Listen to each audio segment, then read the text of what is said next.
anasema wa kweli, halafu wenye kuchukia mapato ya udhalimu. Wenye kuchukia mapato ya udhalimu. Jamani, naomba mnisamehe, kweli labda huku kwenu nyinyi haya hayapo, lakini huko ninakotoka kuna viongozi wanaiba sadaka.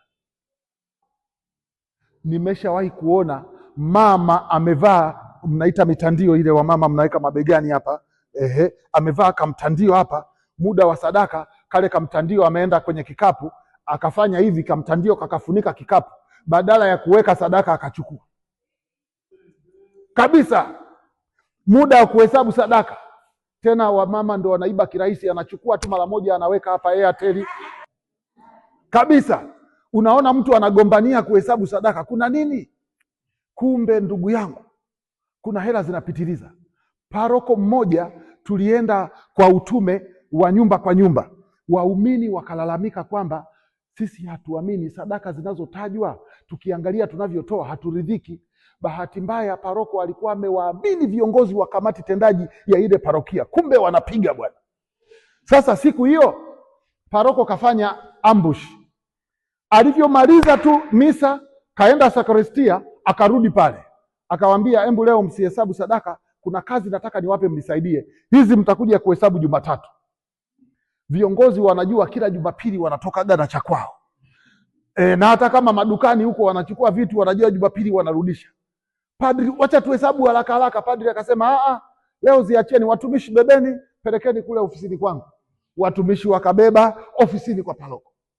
Paroko kakaa kuhesabu mwenyewe sadaka mara 3 ya ile inayotangazwa. Paroko akafanya mchezo fulani, kachukua ile hela kila Jumapili anaihesabu, halafu anaivuruga anawarudishia wahesabu, anafunga masanduku. Wakihesabu, hesabu inakuja tofauti na ile.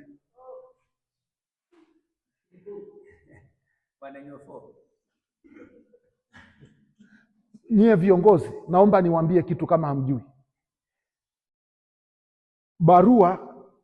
Kitabu cha Matendo ya Mitume sura ya 10 aya ya 4. Matendo ya Mitume sura ya 10 aya ya 4. Akamtazama sana, akamwambia, kuna nini Bwana? Malaika huyo akamwambia, sala zako na sadaka zako zimefika juu na kuwa ukumbusho.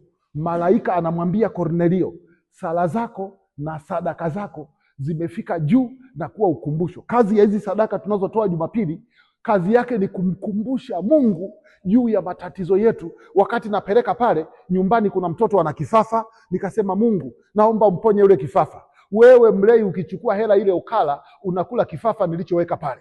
Halafu ukienda kupiga ramli unasema, yule ameniroga. Mimi sijakuroga, mimi nilipeleka sadaka iliyobeba mtoto mwenye kifafa. Kifafa kimeingia nyumbani kwako kwa sababu wewe umechukua sadaka ya muumini anayeombea kifafa cha mwanae. Shike jirani yako mkono, mwambie, angalia usije ukala kifafa cha watu.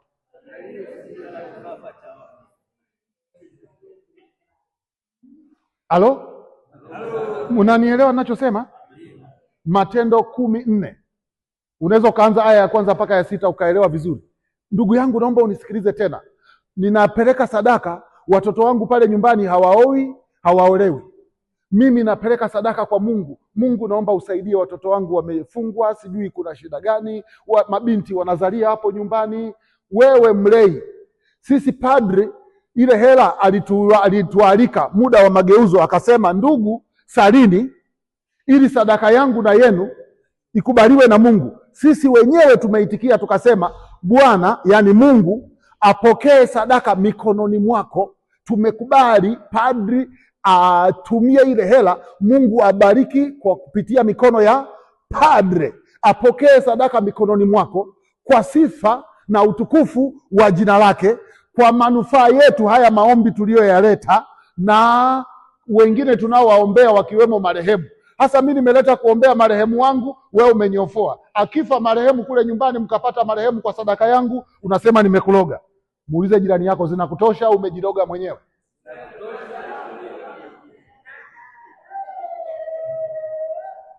Naongea na viongozi, sio? Hata sadaka wanazoleta jumuiani ni hivyo. Watu wana nia zao. wewe unachukua unachezea vikoba.